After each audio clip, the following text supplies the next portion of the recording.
পশ্চিম মেদিনীপুর জেলা জুড়ে বেড়েছে হাতির উপদ্রব। তার মধ্যেই শুক্রবার থেকে শুরু মাধ্যমিক পরীক্ষা। তাই জঙ্গলমহলের পরীক্ষার্থীদের জন্য জঙ্গল পাহারায় বন দপ্তরের কর্মীরা।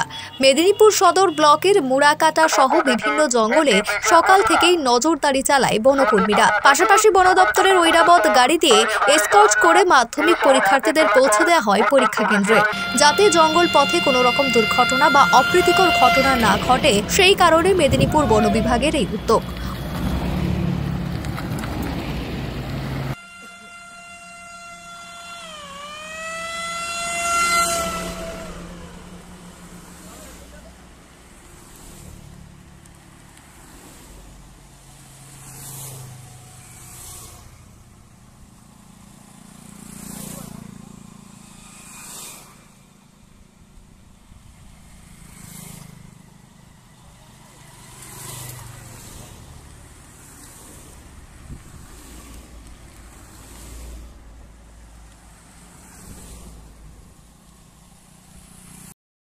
মনোযোগ দিয়ে শুনবেন।